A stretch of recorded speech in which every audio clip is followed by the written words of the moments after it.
आज हम कक्षा 10 के गणित विषय के अंतर्गत द्विघात समीकरण का अध्ययन करेंगे, जो कि पाठ 4 में चैप्टर 4 में दिया हुआ है। द्विघात समीकरण। द्विघात समीकरण को समझने के लिए सबसे पहले जरूरी है कि द्विघात बहुपद क्या है, यह आपको समझ में हो कि द्विघात बहुपद क्या है। ऐसे मैं द्विघात बहुपद आप लोगों को पीछे बता चुका हूँ, फिर भी आज फिर से द्विघात बहुपद को रिपीट कर दे रहा हूँ। द्विघात बहुपद यदि ए बी सी वास्तविक संख्याएं हो, जैसे 2 4 5 7 कुछ भी, तथा ए 0 के बराबर ना हो। वास्तविक संख्या में ए 0 नहीं होना चाहिए, 0 का अतिरिक्त कुछ भी हो सकता है। तो a x square plus b x plus c के रूप का कोई भी व्यंजन द्विघात बहुपद कहलाता है। यदि ए बी सी वास्तविक संख्याएं हो तथा ए नॉट इक्वल टू 0, तो a x square plus b x plus c के रूप में कोई भी व्यंजन द्विघात बहुपद कहलाता है। जैसे एग्जाम्पल के रूप में हम लिए हैं, जैसे में x square minus 5x plus 4 एक द्विघात बहुपद है। द्विघात बहुपद के एक घात बहुपद, द्विघात बहुपद, त्रिघात बहुपद आपको 9th में बताया गया है, 10th में बताया गया है। मतलब वह बहुपद जिसका अधिकतम घात क्या हो, 2 हो। ऐसे भी हम बताए हैं x के पावर 2 घटाओ 3x प्लस 2, यह भी एक द्विघात बहुपद का एग्जाम्पल हुआ। 2x square plus x minus 4, यह भी क्या हुआ, द्विघात बहुपद का एग्जाम्पल हुआ। देखिए एक की जगह पर यहाँ कुछ भी नहीं, तो 1 है, x स्क्वायर की जगह पर x स्क्वायर है, प्लस की जगह पे प्लस का संबंध दिया जाए तो 5 माइनस में जाएगा, तो b की जगह पे माइनस 5 है, x है, प्लस c की जगह पे क्या है, 4 है। यहाँ क्या है, x की जगह पर 2 है, x स्क्वायर प्लस है, b की जगह पर कुछ भी नहीं है, तो यहाँ एक क्या है, छुपा हुआ है, अंडर है, c की जगह पे क्या है, माइनस 4 है। नोट में आपको याद रखना होगा, a b c इस बहुपद के गुणांक कहलाते हैं। अर्थात जो यहाँ पे 2 है, x स्क्वायर, a जो है x स्क्वायर का गुणांक है, b जो है x का गुणांक है, और c जो है अचर पद है। a b c को वास्तविक चर भी कहा जाता है, क्योंकि a b c क्या है, वास्तविक संख्या है। साथ में यह x के मान का इस पे कोई असर नहीं पड़ता है। मतलब x का मान बदलने पर इसके बाद a b c का मान में कोई परिवर्तन नहीं होता है। बहुपद के मान में परिवर्तन होता है। द्विघात बहुपद के शून्यक, यही बताया गया आपको। 0 of quadratic polynomial, 0 of quadratic polynomial, x के वे वास्तविक मान जो द्विघात बहुपद a x square plus b x plus c के मान को शून्य कर देते हैं। द्विघात बहुपद a x square plus b x plus c के शून्यक कहलाते हैं। क्या कहलाते हैं, ये शून्यक कहलाते हैं।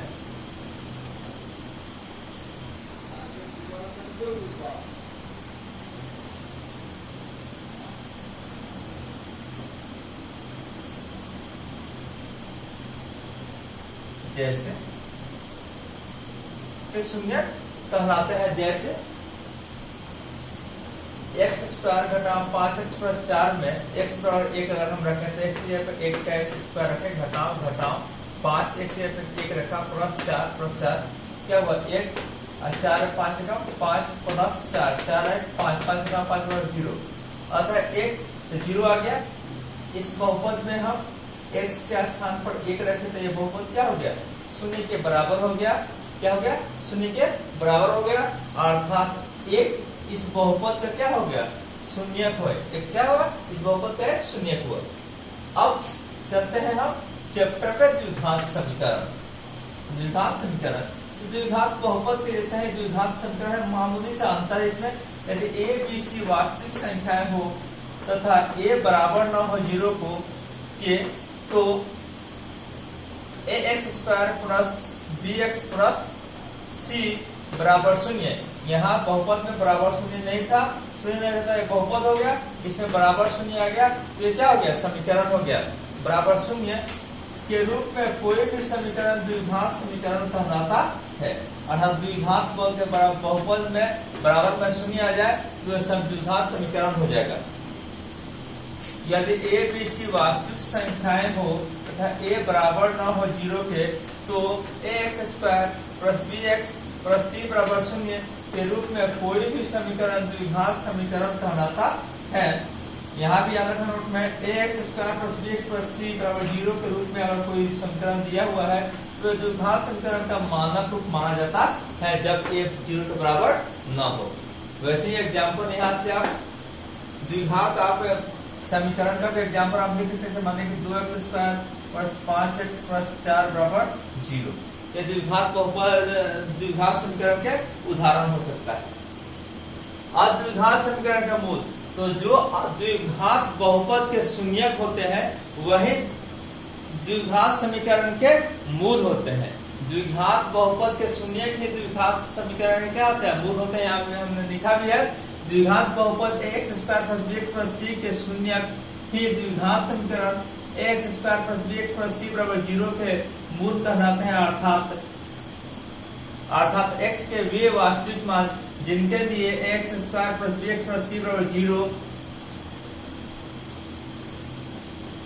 0 हो जाए, द्विघात समीकरण ax² plus bx plus c बराबर 0 के मूल कहलाते हैं। द्विघात समीकरण के दो मूल होते हैं। इन मूलों को साधारणतः अल्फा और बीटा से सूचित किया जाता है। याद रखना होगा, एक बार फिर बताता है, द्विघात बहुपद ax² plus bx plus c के मूल के शून्यक ही द्विघात समीकरण ax² plus bx plus c बराबर 0 के मूल कहलाते हैं। अर्थात x के वे वास्तविक मान जिनके लिए ax² plus bx plus c बराबर 0 हो जाए, अर्थात ax² plus bx plus c 0 के बराबर हो जाए, द्विघात समीकरण इतना के मूल कहलाते हैं। द्विघात समीकरण के दो मूल होते हैं। इन मूलों को अल्फा और बीटा से सूचित किया जाता है साधारण तौर पे। विशेष रूप से कोई और नाम भी दिया जा सकता है। द्विघात समीकरण दो प्रकार का होते हैं। द्विघात समीकरण दो प्रकार का होते हैं। शुद्ध द्विघात समीकरण, तो जो समीकरण ax² प्लस c के रूप में हो, अर्थात b न हो, b 0 के बराबर हो, अर्थात जिसमें ax² प्लस c के रूप में हो, ax² प्लस c बराबर 0 के रूप में हो, जहां a 0 के बराबर न हो के रूप का द्विघात समीकरण शुद्ध द्विघात समीकरण कहलाता है। किताबी भाषा में कहे तो ax² प्लस c बराबर 0, जहां a बराबर न हो 0 के रूप का द्विघात समीकरण शुद्ध द्विघात समीकरण कहलाता है। और दूसरा होता है मिश्रित द्विघात समीकरण, अर्थात ax² plus bx plus c बराबर 0, जहां a बराबर न हो 0 के और b भी 0 के बराबर न हो के रूप में जो द्विघात समीकरण होगा उसे मिश्रित द्विघात समीकरण के नाम से जानते हैं। अब आगे आप लोगों को पढ़ना है द्विघात सूत्र, द्विघाती सूत्र।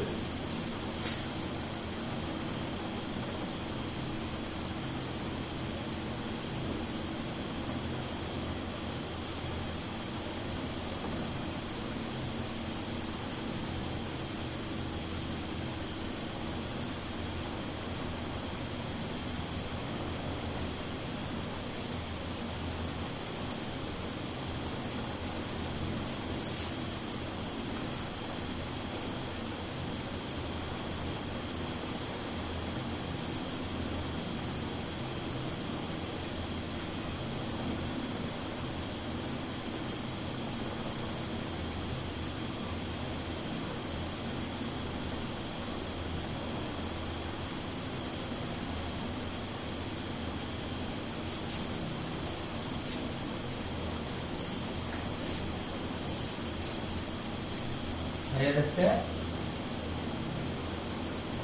द्विघाती या द्विघात सूत्र, या इसका एक और नाम है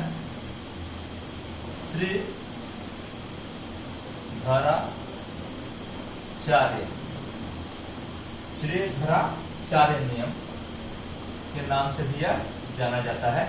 हिंदी में क्वाड्रेटिक फार्मूला, सॉरी अंग्रेजी में क्वाड्रेटिक फार्मूला के नाम से जाना जाता है। फार्मूला है क्या, ये फार्मूला याद रखना होगा। यदि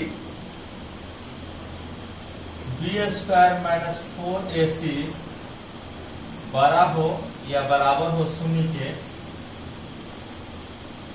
तो द्विघात समीकरण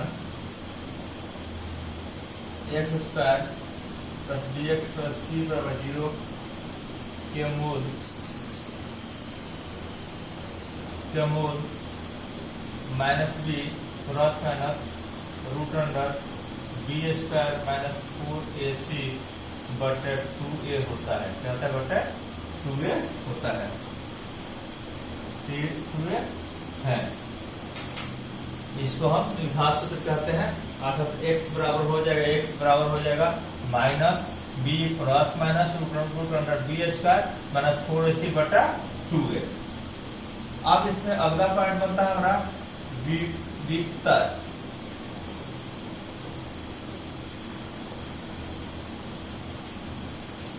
या विवेचक, अंग्रेजी में इसको डिस्क्रिमिनेंट कहते हैं।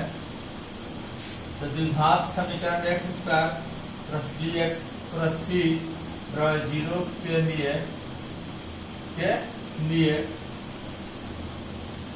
व्यंजक बी स्क्वायर माइनस 4ac को द्विघात समीकरण का विवेचक विविक्त कर या डिस्क्रिमिनेंट कहा जाता है, या कहते हैं। अब कुछ शर्त है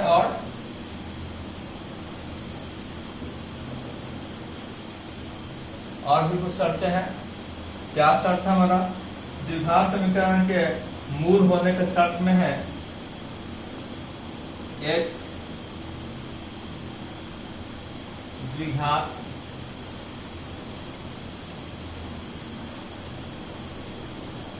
समीकरण x square plus b x square plus b x plus c बराबर 0, जहां a बराबर ना हो 0 के में शर्त क्या है? 1 नंबर, दो भिन्न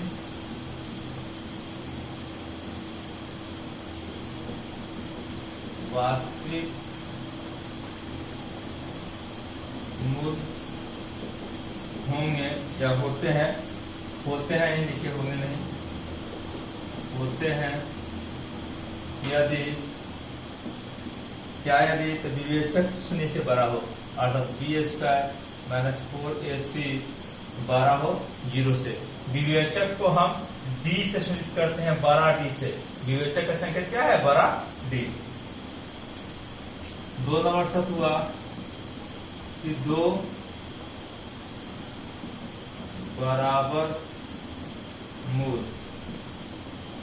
अर्थात क्या हुआ? बराबर को हम क्या कर सकते हैं? समपाती वास्तविक मूल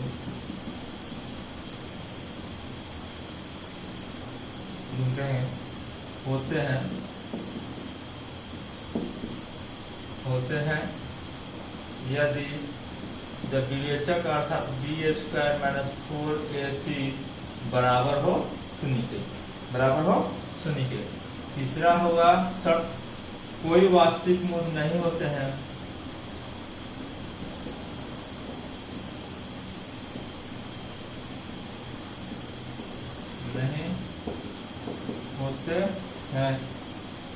यदि विवेचक छोटा हो 0 से, बी स्क्वायर माइनस 4ac छोटा हो 0 से।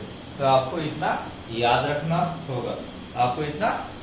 होगा। इस तरह से ये द्विघात समीकरण के जो भी नियम, परिभाषा और सूत्र था आपको बताया गया, और द्विघात समीकरण सिद्ध करने के तरीके अगली कक्षा में बताए जाएंगे।